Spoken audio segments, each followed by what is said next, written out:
Good morning everyone. Welcome to PW only IAS. दोस्तों, बात करें अगर हम द हिंदू के फ्रंट पेज की, तो यहां पर आप नोटिस कर पाओगे कि जो मणिपुर के चीफ मिनिस्टर हैं एन बीरेन सिंह जी, इन्होंने मणिपुर के लोगों से माफी मांगी है। He has expressed regret for the violence in Manipur. इन्होंने कल ये बोला कि देखो 2023 हो गया, 2024 हो गया, बहुत सारे इश्यूज, बहुत सारी वायलेंस मणिपुर के अंदर देखने को मिली। एंड अगर हम बात करें नॉर्थ ईस्ट के वायलेंस केसेस की, तो लगभग 3/4 जो केसेस हमें देखने को मिले हुए वो मणिपुर के अंदर ही देखने को मिले। तो इन्होंने इस चीज के लिए माफी मांगी है मणिपुर के लोगों से। एंड इन्होंने साथ ही साथ ये उम्मीद जाहिर की है कि अब जैसे नया साल आ चुका है 2025 हमारे सामने, हम एक्सपेक्ट ये करेंगे कि सभी लोग आपस में मिलजुल कर साथ में काम करेंगे और जो आपस में थोड़ा एक तरह से जो इश्यूज थे पुराने पास्ट के, उनको भूलकर एक नई बिगिनिंग की तरफ यहाँ पे हम वर्क करेंगे, ऐसा उन्होंने यहाँ पे बोला है। देखो, ऑपोजिशन ने ये बोला है कि अगर मणिपुर के चीफ मिनिस्टर ने माफी मांग ली है तो देश के प्रधानमंत्री और देश के होम मिनिस्टर को भी माफी मांगनी चाहिए। ठीक है, तो वो सब चीजें चलो चलती रहेंगी, but it is very very important कि मणिपुर के अंदर पीस हो। ये डेफिनेटली सबकी यहाँ पे इच्छा यही है आज के समय के ऊपर। दोस्तों, डेट है आज की 1 जनवरी 2025 एंड आप सभी का स्वागत है आज के प्रीलिम बूस्टर न्यूज डिस्कशन में। सबसे पहले आप सभी को a very happy new year 2025। ठीक है, मेरी उम्मीद यही है कि आप सबके लिए 2025 का साल बहुत ही बढ़िया हो, आपके परिवार के लिए, आपके दोस्तों के लिए, सबके लिए साल बहुत ही बढ़िया हो। कल आप सब ने अपनी अपनी लर्निंग शेयर करी 2024 के रिगार्डिंग, एंड मैंने पर्सनली सबको पढ़ा भी था। ठीक है, तो बहुत अच्छा लगा उन सब चीजों को नोटिस करके। तो उम्मीद यही है कि नए साल के अंदर हम नई लर्निंग के साथ जाएंगे, बहुत कुछ सीखेंगे, बहुत कुछ पढ़ेंगे एंड लाइफ में बहुत कुछ अच्छा करेंगे। राइट। इसके साथ ही साथ दोस्तों, हमारा जो नया साल का ऑफर था वो 2 जनवरी तक एक्सटेंड कर दिया गया है। तो जितने भी हमारे यूपीएससी कोर्सेज हैं, उन सभी कोर्सेज के ऊपर आपको अप टू 80% ऑफ देखने को मिल जाएगा। तो डेफिनेटली आप इन कोर्सेज का इस्तेमाल कर सकते हो अपनी प्रिपरेशन को बेहतर बनाने के लिए। सारे कोर्सेज का जो लिंक है नीचे डिस्क्रिप्शन के अंदर दे दिया गया है, तो वहां जाकर आप इन लिंक्स के माध्यम से अपने कोर्सेज के अंदर एनरोल कर सकते हैं। स्टार्ट करते हैं अपने टॉपिक के साथ। पहला टॉपिक हमें डिस्कस करना है प्राइवेट मेंबर बिल के बारे में। देखो, अभी जो 5 ईयर टर्म हुआ 17th लोकसभा का ना, जो 2024 में एंड हो गया था, उसमें ऐसा देखा गया कि 17वीं लोकसभा के अंदर लगभग 9 घंटे जो टाइम था वो स्पेंड किया गया लोकसभा के अंदर प्राइवेट मेंबर बिल्स के ऊपर। एंड इसी टाइम पीरियड के अंदर राज्यसभा के ऊपर जो टाइम स्पेंड किया गया ऑन प्राइवेट मेंबर बिल, वो लगभग 27 घंटे था। तो पहली बात तो हमें थोड़ा सा प्राइवेट मेंबर बिल के बारे में अंडरस्टैंडिंग होनी चाहिए। देखो, समझने की कोशिश करना, there is a difference between private member and a public bill. Private member bill क्या होता है? कोई भी ऐसा बिल जो कोई मेंबर ऑफ पार्लियामेंट यहाँ पे इंट्रोड्यूस करता है जो कि मिनिस्टर नहीं है।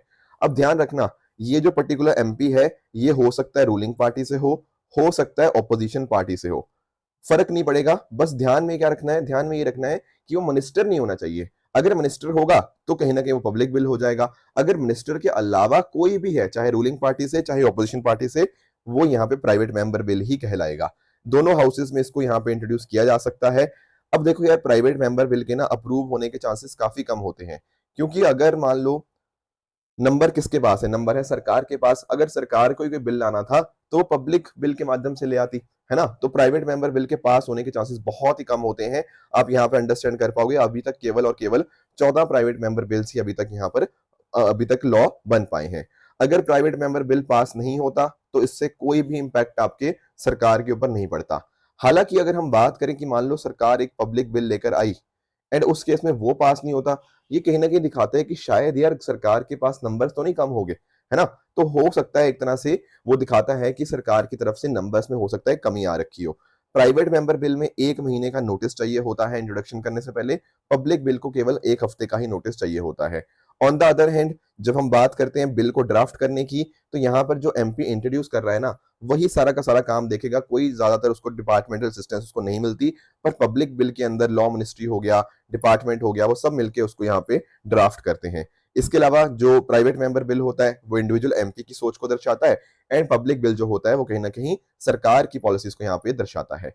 इंपॉर्टेंट बात आपको याद ध्यान में ये रखनी है कि कॉन्स्टिट्यूशनल अमेंडमेंट बिल भी हो सकता है मिनिस्टर इशू करें, मतलब उसको इंट्रोड्यूस करें, या फिर प्राइवेट मेंबर बिल भी वो हो सकता है कॉन्स्टिट्यूशनल अमेंडमेंट बिल। हालांकि अगर मैं बात करता हूं मनी बिल की, तो मनी बिल केवल और केवल आपके मिनिस्टर के द्वारा ही इंट्रोड्यूस किए जाते हैं। They are not introduced by a private member.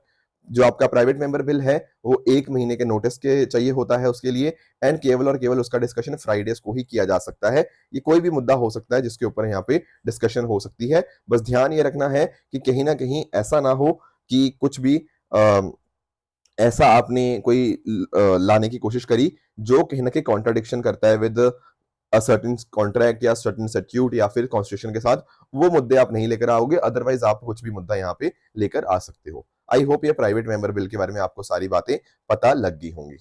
अगले टॉपिक पे आते हैं, अंडरस्टैंड करते हैं कामराजार पोर्ट के बारे में। ठीक है, एक्चुअली जब हम बात करते हैं ना पोर्ट्स की, तो यहाँ पर आप पिक्चर में नोटिस कर पाओगे ये अलग अलग मेजर पोर्ट्स मैंने आपके सामने यहाँ पे दर्शाए हुए हैं। देखो अभी तक ना टोटल 12 मेजर पोर्ट्स थे, पर इसमें अभी रिसेंटली एक एडिशन हुआ है दैट इज वाधवन पोर्ट का, एंड एक नया और एडिशन हुआ है वो है आपका अंडमान निकोबार के अंदर आपका जो पोर्ट देखने को मिलेगा दैट इज गलाथिया पोर्ट। तो टोटल आज के समय टोटल 14 मेजर पोर्ट्स आपको देखने को मिल जाएंगे। अब पहला सवाल आपके दिमाग में आएगा, सर ये मेजर पोर्ट और माइनर पोर्ट में अंतर क्या होता है? देखो अंतर इतना सा ही है कि मेजर पोर्ट जो होंगे वो डायरेक्टली एडमिनिस्टर किए जाते हैं by central government, minor ports जो होते हैं वो स्टेट गवर्नमेंट द्वारा एडमिनिस्टर किए जाते हैं। हमारे पास मेजर पोर्ट्स के लिए जो एक्ट है that is major port authority act 2021, और माइनर पोर्ट्स के लिए इंडियन पोर्ट्स एक्ट 1908 देखने को मिल जाएगा। ये सेंट्रल गवर्नमेंट एंड ये स्टेट गवर्नमेंट होता है। जैसे फॉर एग्जांपल आपका जेएनपीटी जो पोर्ट है वो एक मेजर पोर्ट है, बाकी और जैसे हजीरा हो गया, मुंद्रा हो गया, ये सब आपके माइनर पोर्ट्स देखने को मिल जाएंगे। मैंने जैसा आपको बताया टोटल 12 पोर्ट्स थे, 13th पोर्ट जो आपका मेजर पोर्ट आया है दैट इज वाधवन पोर्ट, ये आपको महाराष्ट्र के अंदर देखने को मिल जाएगा, और ये सबसे बड़ा कंटेनर पोर्ट बनने जा रहा है भारत के अंदर, and definitely it is one of the largest deep water ports in the country. तो इसको बनाया जा रहा है वाधवन पोर्ट प्रोजेक्ट लिमिटेड के द्वारा, जो कि एक स्पेशल पर्पस व्हीकल है। दरअसल में जो जवाहरलाल नेहरू पोर्ट अथॉरिटी है और महाराष्ट्र मैरीटाइम बोर्ड है, इनकी शेयर होल्डिंग के माध्यम से ये एक बॉडी बनी है वीपीपीएल, ये यहाँ पर इस पर्टिकुलर प्रोजेक्ट को ओवरटेक मतलब ओवररन इसको मतलब एज इन कंस्ट्रक्ट कर रही है। और जो 14वां पोर्ट आपका मेजर पोर्ट बना है that is your Galathea port, ये आपको ग्रेट निकोबार आइलैंड के अंदर देखने को मिल जाएगा, अंडमान एंड निकोबार के अंदर। ठीक है, तो इसको 14th मेजर पोर्ट ये बनेगा। एंड इंपॉर्टेंट पॉइंट इज ये एक आपका क्या होगा, this will be what, this will be a transshipment port. Transshipment port पता क्या होता है? जब मान लो कोई सामान है, ठीक है, वो एक वेसल से ट्रांसफर किया जाता है दूसरे वेसल के अंदर, ताकि उसको आगे जाके किसी फर्दर डेस्टिनेशन तक लेके जा पाए। जैसे मान लो डेस्टिनेशन कुछ और थी, पर बीच में आपने लेट से गलाथिया पोर्ट के आप ऊपर आप रुके, वहां पर आपने ट्रांसफर किया, फिर दूसरी वेसल के अंदर यहाँ पे आप उसको ट्रांसपोर्ट करके लेके गए, तो ये फैसिलिटीज भी यहाँ पे देखने को मिल जाएंगी। इसीलिए इसको बोला गया है इंटरनेशनल कंटेनर ट्रांसशिपमेंट पोर्ट। तो गलाथिया पोर्ट को इस तरह से डेवलप किया जा रहा है। एनीवेज ये तो बात होगी नए पोर्ट्स की। अब हमें डिस्कस क्या करना था? डिस्कस करना था कामराजार पोर्ट के बारे में। देखो इस पर्टिकुलर पोर्ट की अगर हम बात करें ना, तो दरअसल में इसकी कार्गो हैंडलिंग जो कैपेसिटी होती है वो 87% इसकी बढ़ गई है इन द 9 ईयर्स, इसलिए न्यूज में था। तो थोड़ा सा इसको है ना, पहले तो मैं इसकी आपको लोकेशन बता देता हूँ। देखो यहाँ पर ये पिक्चर में अंडरस्टैंड करना, ये है यहाँ पर, ये this is the port which I am talking, this is Ennore port, या फिर इसको कामराजार पोर्ट भी हम यहाँ पे कह सकते हैं। तो आप पिक्चर को देख के यहाँ पे समझ ही गए होंगे कि ये कौन से स्टेट में है। This comes under Tamil Nadu. आपका जो चेन्नई शहर है ना, चेन्नई शहर के बिल्कुल 24 किलोमीटर आपको नदन साइड के ऊपर ही यहाँ पे देखने को मिल जाता है एन्नौर या कामराजार पोर्ट। तो दरअसल में जब ये मेजर पोर्ट बना था, ये 12th मेजर पोर्ट बना था हमारे देश का, राइट, और इसको एन्नौर पोर्ट के नाम से भी यहाँ पर हम जानते हैं। कुछ और इसके फीचर्स की अगर हम बात करें तो इसको मेजर पोर्ट बनाया गया था अंडर द इंडियन, मतलब पहले इंडियन पोर्ट्स एक्ट, फिर बाद में इसको मेजर पोर्ट यहाँ पे इनकॉर्पोरेट किया गया। तो एकमात्र ये कॉर्पोरेटाइज्ड मेजर पोर्ट है भारत के अंदर, और ये कंपनी की तरह एक तरह से रजिस्टर्ड है। इसको ओन किया जाता है चेन्नई पोर्ट ट्रस्ट के द्वारा, जो पोर्ट ऑफ चेन्नई को भी यहाँ पे ऑपरेट करती है। एक इंपॉर्टेंट बात आपको ध्यान में रखनी है कि ये जो पोर्ट है it works under landlord port model. Landlord port क्या होता है? देखो यहाँ पर पता क्या होता है, आपका जो भी सारा का सारा सारा वहां की वर्किंग होगी, वो वहां पे पोर्ट अथॉरिटी क्या करेगी, एज अ रेगुलेटरी बॉडी की तरह काम करेगी। और यहाँ पर आपके जो भी काम होंगे डेली के, कि कैसे उसको कार्गो को हैंडल करना है, बाकी चीजों को और देखना है, वो सारे के सारे प्राइवेट कंपनी यहाँ पे हैंडल करेंगी। समझ पाए हो? जैसे आप नहीं रहते किसी जगह पे लैंडलॉर्ड की बेसिस के ऊपर, कि आपका मकान मालिक कोई और है, पर सारे के सारे रोजमर्रा के काम आप ही देखते हो। उसी तरह से यहाँ पर जो आपकी पोर्ट अथॉरिटी होती है वो रेगुलेटरी बॉडी रहेगी, पर बाकी सारे जो डेली बेसिस के काम होंगे वो प्राइवेट कंपनीज के पास होंगे। तो ये होता है आपका लैंडलॉर्ड पोर्ट मॉडल। तो ध्यान रखना कामराजार पोर्ट यही आपका इस मॉडल को फॉलो करता है। बाकी अगर हम बात करें भारत के पोर्ट सेक्टर की, तो 16th लार्जेस्ट मैरीटाइम कंट्री है इंडिया दुनिया भर के अंदर। 95% इंडिया का trade by volume and 70% by value वो मैरीटाइम सेक्टर ही कंट्रीब्यूट करता है। बाकी जैसे मैंने आपको बताया कि किस तरह से 14 मेजर पोर्ट आपको देखने को मिल जाएंगे, 200 के आसपास आपके माइनर पोर्ट्स भी आपको देखने को मिल जाएंगे। एंड जो ministry of port shipping and waterways है वही रेगुलेट करती है मेजर पोर्ट्स को इंडिया के अंदर। तो ये बातें आपको पता होनी चाहिए। अगले टॉपिक पे चलते हैं, that is Shivaji statue on Pangong lake bank. यहाँ पर आप देख पाओगे ये पेंगोंग लेक के बैंक्स के ऊपर यहाँ पर आपको शिवाजी का, जो मराठा वॉरियर है छत्रपति शिवाजी महाराज, उनका यहाँ पर आपको स्टैचू देखने को मिल जाएगा। ये भारतीय आर्मी के द्वारा इस तरह से इसको इंस्टॉल किया गया है। थोड़ा सा हमें पेंगोंग लेक के बारे में पता होना चाहिए, यूपीएससी ने ऑलरेडी क्वेश्चन भी पूछा है। दरअसल में पेंगोंग लेक की बात करें ना, तो पेंगोंग लेक का जो 1/3 हिस्सा है वो भारत के कंट्रोल में है। ऑन द अदर हैंड अगर हम बात करें, बाकी का जो 2/3 आपका जो हिस्सा है वो चाइना के कंट्रोल में है। ये पेंगोंग लेक बिल्कुल आपका जो लाइन ऑफ एक्चुअल कंट्रोल है ना, वो यहीं से पेंगोंग लेक के थ्रू ही यहाँ पे पास करती है। And it is located on Ladakh China border, और इसका जो एल्टीट्यूड है दैट इज अराउंड 14,000 फीट। अब आप एक चीज अंडरस्टैंड करना, एक चीज होती है स्पर। स्पर का मतलब पता क्या होता है? बेसिकली एक रिज हो गया, एक लैंड हो गया जो कहीं ना कहीं हिल से डिसेंड करती है। तो अगर हम बात करें ना इस पर्टिकुलर लेक के नदन बैंक की, वहां पर हमें कुछ स्पर्स देखने को मिल जाएंगे जिनको हम जानते हैं फिंगर्स के नाम से। आप कई बार सुनते होंगे ना कि काफी सारे डिस्प्यूट चल रहे हैं भारत और चाइना के बीच में। अब तो हम उनको काफी हद तक रिजॉल्व कर दिया है। तो डिस्प्यूट दरअसल में ये रहता है कि भारत कहता है कि जो लाइन ऑफ एक्चुअल कंट्रोल है ना वो फिंगर 8 तक है। तो इंडिया कोशिश तो करता है बट अभी हमारे कंट्रोल में कहां तक है? फिंगर 4 तक। चाइना क्लेम करता है कि नहीं, line of actual control finger 8 पे नहीं, वो फिंगर 2 पे है। तो इस तरह से हमारी जो डिफरेंट परसेप्शन है लाइन ऑफ एक्चुअल कंट्रोल की, वो एक बहुत बड़ा कारण बनती है दोनों देशों के बीच में कॉन्फ्लिक्ट का। इसके साथ ही साथ ये एक सलाइन लेक है, हालांकि एल्टीट्यूड बहुत हाई है, पर अगर हम बात करें लेक आपको ये सलाइन देखने को मिल जाएगी। एंड सर्दियों के समय के ऊपर पूरी तरह से ये जम जाती है। एक very very important point is that is this is an endorheic lake. देखो कुछ ऐसी लेक्स होती हैं जो कहीं ना कहीं ओशियन के साथ, रिवर के साथ कनेक्टेड नहीं होती, वहां तक उनका पानी नहीं जाता। तो आप नोटिस कर पाओगे यहाँ पर अगर हम बात करें पेंगोंग लेक की, तो यहाँ पर भी सेम चीज है, ये अपना पानी खुद में ही रिटेन करती है एंड किसी एक्सटर्नल बॉडी के साथ ये जाके नहीं मिलती, इसीलिए इसको एंडोरेक लेक बोला जाता है। बाकी ये बहुत सारे कलर्स दिखाती है, जैसे ब्लू, ग्रीन, कई बार रेड कलर भी आपको देखने को मिल जाएगा इसके पानी का। कारण इसका रहता है सनलाइट का क्या एंगल है एंड वेदर कंडीशन कैसी है, उसके हिसाब से ऊपर आपको अलग अलग कलर वेरिएशंस आपको देखने को मिल जाएंगे। बाकी यहाँ पर आप नोटिस कर पाओगे जो काराकोरम माउंटेन रेंज है वो पेंगोंग लेक के नदन बैंक के ऊपर जाके खत्म हो जाता है, वहां पर जाके वो टर्मिनेट कर जाता है। So this is regarding the Pangong lake के बारे में जो हमें बातें पता होनी चाहिए। नेक्स्ट हम आगे चलते हैं, marine heat wave killed 4 million Alaska seabirds. देखो दरअसल में ना अलास्का, पहले तो आपको अलास्का बता देता हूँ कि अलास्का कहाँ पे है। देखो ये अंडरस्टैंड करना, जैसे ये यूनाइटेड स्टेट्स ऑफ अमेरिका है ना, यहाँ पे रहा कनाडा, अब यहाँ पर है अलास्का। ये अलास्का जो है ना, ये हिस्सा किसका है? ये यूनाइटेड स्टेट्स ऑफ अमेरिका का ही है। देखो 1867 के अंदर ना जो आपका अलास्का था ये रशिया या यूएसएसआर का ही पार्ट हुआ करता था, बट 1867 के अंदर यहाँ पर यूएसए ने इसको खरीद लिया। तो थोड़ा सा दूर है आपके मेनलैंड यूएसए से, पर ये पार्ट यूएसए का ही है आज के समय के ऊपर। बाकी आप नोटिस कर पाओगे इसकी, और मैं आपको लोकेशन की बात करूं ना, तो यहाँ पर आप अंडरस्टैंड करना, यहाँ पर अलास्का और रशिया को जहां पे सेपरेशन होता है, इसी को हम बोलते हैं बेरिंग स्ट्रेट के नाम से। Very very important point. इसके साथ ही साथ आपको नदन साइड के अंदर आपको आर्कटिक ओशन देखने को मिल जाएगा, यहाँ पे सदर्न साइड के अंदर आपको यहाँ पे पैसिफिक ओशन देखने को मिल जाएगा, एंड यहाँ पर ईस्टर्न साइड के ऊपर आपको कनाडा देखने को मिल जाएगा। एंड अगर हम बात करें यूएसए की लार्जेस्ट स्टेट की, तो यूएसए की लार्जेस्ट स्टेट आपको अलास्का ही देखने को मिल जाएगी, जिसकी कैपिटल आपको जुनियो आपको देखने को मिल जाती है। ठीक है, अब हुआ पता क्या है, पिछले कई सालों के अंदर ना आप जानते होंगे मेरीन हीट वेव्स बहुत ही कॉमन हो गई हैं। एंड इसका देखो एक तरह की क्लाइमेट चेंज ही है, इसका इंपैक्ट डेफिनेटली सी बर्ड्स के ऊपर पड़ता है। तो अलास्का का एक सी बर्ड है जिसका नाम है अलास्काज कॉमन मुरे सी बर्ड्स। ठीक है, इसको उरिया एल्गी के नाम से भी जहां जानते हैं।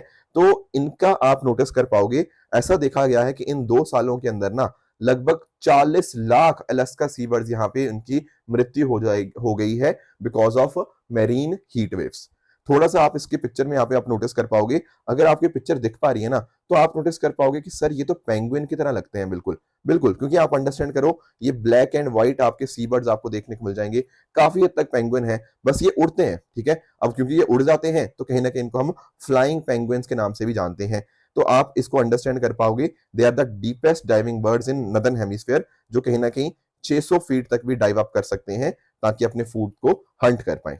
राइट, इसके अलावा अगर हम बात करें, इनका IUCN स्टेटस देखने को मिलेगा, that is least concern. Although हालांकि 40 लाख जो सी बर्ड्स हैं उनकी डेथ हो गई है, पर फिर भी अगर हम बात करें कि इनकी पॉपुलेशन ग्लोबली काफी अच्छी खासी है, जिस वजह से अभी भी इनको जो IUCN स्टेटस है वो आपका लीस्ट कंसर्न ही देखने को मिल जाएगा। तो ये कुछ बातें थी जो हमें अंडरस्टैंड करनी चाहिए।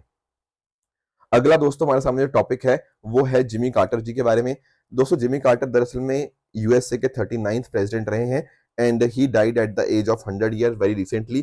तो थोड़ा सा इनका वर्क्स के बारे में हम थोड़ा अंडरस्टैंड करने की कोशिश करते हैं। देखो जो जिमी कार्टर थे वो आप नोटिस कर पाओगे, वो यूएस नेवल अकेडमी यहाँ से ग्रेजुएट हुए 1946 के अंदर, एंड इन्होंने यूएस नेवी सबमरीन सर्विस को यहाँ पे ज्वाइन भी किया। इन्होंने अपना जो पॉलिटिक्स के अंदर करियर था वो जॉर्जिया से स्टार्ट किया एंड इन्होंने सिविल राइट्स मूवमेंट को काफी सपोर्ट किया। ठीक है, एंड अगर हम बात करें तो 1977 से लेकर 1981 के बीच में यहाँ पर ये प्रेसिडेंट थे। तो उससे पहले जो थे उनको कहीं ना कहीं इन्होंने डिफीट किया। तो इंपॉर्टेंट जो कुछ काम थे ना जो इनके समय के ऊपर हुए, हमें वो ज्यादा इंपॉर्टेंटली समझने हैं। जैसे मैं आपको एग्जांपल दूं तो जो कैंप डेविड अकॉर्ड था ना, इसको यहाँ पे साइन हुए बिटवीन इजिप्ट एंड इसराइल। देखो आप लोग जानते होंगे जो इसराइल था, ठीक है, उस समय के ऊपर पहले 6 डे वॉर होता है, फिर 1973 का वॉर होता है। उस वजह से क्या होता है, उस वजह से आप नोटिस कर पाओगे जो इजिप्ट और इसराइल के बीच में रिश्ते थे ना वो काफी खराब हो गए थे। इसराइल ने इनफैक्ट आपका जो इजिप्ट का जो एरिया है उसको भी यहाँ पे कैप्चर कर लिया था। तो उस वजह से अगर हम बात करें तो काफी दिक्कतें आ रखी थी। बट फिर क्या होता है 1979 के अंदर, ठीक क्या होता है, यहाँ पे कैंप डेविड अकॉर्ड्स देखने को मिल जाएंगे, जिस वजह से इजिप्ट और इसराइल के बीच में एक पीस एस्टेब्लिशमेंट देखने को मिल जाएगा। तो ये जिमी कार्टर जी का ही काम था जिन्होंने यहाँ पे साइन करवाने के अंदर मदद करी। इसके अलावा कुछ दिन पहले ना हमने पैनामा कैनाल के बारे में डिस्कशन किया था एंड मैंने आपको बताया था कि किस तरह से पैनामा कैनाल आपको एक आर्टिफिशियल कैनाल देखने को मिल जाएगी, है ना। काफी मेजर रोल इसके कंस्ट्रक्शन के अंदर यूएसए के द्वारा किया गया था। अब टेक्निकली काफी लंबे समय तक ये यूएसए के कंट्रोल में थी, बट आगे जाके कार्टर जो है वो एक ट्रीटी साइन करते हैं जिसके माध्यम से जो पैनामा कैनाल का जो कंट्रोल था वो पैनामा को वापस कर दिया गया। ठीक है, तो ये भी इनके समय के ऊपर ही हुआ। इसके साथ ही साथ सॉल्ट 2, ये है स्ट्रेटेजिक आर्म्स लिमिटेशन टॉक्स, ये यहाँ पर होती हैं सोवियत लीडर यूएसएसआर के साथ यहाँ पे होती हैं, जिसके माध्यम से न्यूक्लियर आर्म्स को रिड्यूस किया जाता है by both USA as well as USSR. इसके साथ ही साथ एक बहुत ही बड़ा क्राइसिस देखने को मिलता है जिसको बोलते हैं 444 डेज ईरान हॉस्टेज क्राइसिस। दरअसल में अगर हम बात करें ना तो जो यूएसए की एम्बेसी थी ईरान के अंदर, ठीक है, तो उसको यहाँ पर ना ईरान के कुछ लोगों के द्वारा, ठीक है, कुछ ईरान के जो स्टूडेंट्स हैं वो एम्बेसी को सीज कर लेते हैं एंड 50 से भी ज्यादा जो अमेरिकन होते हैं उनको डिटेन करके रखते हैं 444 दिनों के लिए। तो काफी एक तरह से यूएसए को काफी शर्मिंदगी यहाँ पे फेस करनी पड़ती है during this tenure of Jimmy Carter. तो ये एक मुद्दा काफी बढ़िया निकल के आया। जिस दिन इसका आखिरी दिन था प्रेसिडेंसी का, उस दिन फिर इनको यहाँ पे छोड़ा जाता है कैप्टिविटी से। तो ये भी एक बड़ा कंसर्न था। बाकी 1979 के अंदर एनर्जी क्राइसिस भी देखने को मिला, ठीक है, तो वो भी जिमी कार्टर के समय के ऊपर ही था। इनफैक्ट अगर हम बात करना, जिमी कार्टर इंडिया भी विजिट करे थे, ठीक है, अपने जो उनका टेन्योर था, एंड काफी अच्छी अच्छी बातें हुई उस समय के ऊपर। दोनों देशों ने मिलकर डिसाइड किया कि आगे कैसे कंटिन्यू करना है। हालांकि थोड़े कुछ कंसर्न्स भी रहे, जैसे जिमी कार्टर ने ये बोला था कि जैसे उस समय ना हमारे जो प्राइम मिनिस्टर थे वो मोनार्जी देसाई जी थे, तो उन्होंने बोला कि यार जब मोरारजी देसाई हैं थोड़ा सा रिश्ते बेहतर हुए हैं, बट पहले तो कहते भी इंडिया काफी हद तक यूएसएसआर की तरफ ही जा रहा था। तो काफी इंडिया काफी चिंतित हो गया था कि यूएसए कैसी बातें कर रहा है, हम तो काफी हद तक न्यूट्रल हैं, है ना। इसके साथ ही साथ एक जो मसला इंडिया के साथ और भी आया था, वो आया था विद रिगार्ड्स टू आपके न्यूक्लियर के रिगार्डिंग, ठीक है। तो यहाँ पर जब जिमी कार्टर आए थे तो उन्होंने बहुत कोशिश करी कि एक तरह से वो बात करें मोरारजी देसाई के साथ एंड उनको बोले कि एक तरह से इंडिया ने जैसे न्यूक्लियर टेस्ट किया हुआ था तो उसके रिगार्डिंग बातें हो रही थी। तो मोरारजी देसाई भी बिलीव करते थे कि न्यूक्लियर चीजें नहीं होनी चाहिए, न्यूक्लियर वेपन जैसी चीजें नहीं होनी चाहिए, बट डेफिनेटली इंडिया ने इस चीज को बज नहीं किया, ठीक है, उनके प्रेशर के ऊपर। तो वो भी एक कुछ कंसर्न थे जिमी कार्टर के रिगार्डिंग जो हमें यहाँ पे पता होने चाहिए। इसके अलावा बाकी कार्टर सेंटर बनता है 1982 के अंदर एंड इनका काम ना काफी कुछ रहता है, जैसे फॉर एग्जांपल हेल्थ के एरियाज के अंदर काम करना, डेमोक्रेसी के एरियाज के अंदर काम करना। तो आप नोटिस कर पाओगे दुनिया भर में नेग्लेक्टिकल ट्रॉपिक डिजीज के ट्रीटमेंट के लिए इन्होंने बहुत कुछ काम किया, जिमी कार्टर जो सेंटर था। इसके अलावा डी वार्मिंग हो गया, डिजीज एरेडिकेशन सेंटर हो गया, एंड इनफैक्ट अगर हम बात करें जो गिनी वॉर्म पैरासाइट है ना, इसके केसेस 1980s के अंदर मिलियंस में होते थे, अब बहुत ही कम रह गए हैं। इसके पीछे जो रोल रहा वो कार्टर सेंटर का बहुत बड़ा रोल रहा। इसके अलावा इलेक्शंस को भी ये मॉनिटर करते हैं एशिया के अंदर, अफ्रीका के अंदर, एंड बताते हैं कहां पर इलेक्शंस फ्री हो रहे हैं, कहां पर फ्रॉडलेंट हो रहे हैं। तो ये कुछ काम थे जो कार्टर सेंटर के द्वारा यहाँ पे किए जाते हैं। ठीक है दोस्तों, ये थी आज की डिस्कशन। अब चल लेते हैं अपने ट्रू एंड फॉल्स स्टेटमेंट्स की तरफ। आपके सामने 5 स्टेटमेंट्स हैं, आप बताइएगा इनमें से कौन सा सही है, कौन सा गलत है। कल जो मैंने आपको होमवर्क दिया था, एक था टी बिल्स के बारे में। टी बिल्स देखो लॉन्ग टर्म नहीं बल्कि आपकी शॉर्ट टर्म फंड्स रेज करने के लिए यहाँ पे सरकार इस्तेमाल करती है। बाकी अगर मैं बात करूं सी ऑर्डर्स के रिगार्डिंग, ये स्टेटमेंट यहाँ पर बिल्कुल करेक्ट है। एक्साइज सूर्य किरण इंडिया और आपकी नेपाल की आर्मी के बीच होती है, तो इसलिए ये स्टेटमेंट भी आपकी यहाँ पे गलत हो जाएगी। लास्टली बात करें हम कैनरी करंट की, तो ये स्टेटमेंट अपने आप में बिल्कुल आपको सही देखने को मिल जाएगा। तो दोस्तों ये थी आज की डिस्कशन। इसी तरह से आप भी अपने एंड पे हार्ड वर्क करते रहिए। Thank you so much for joining. All the very best.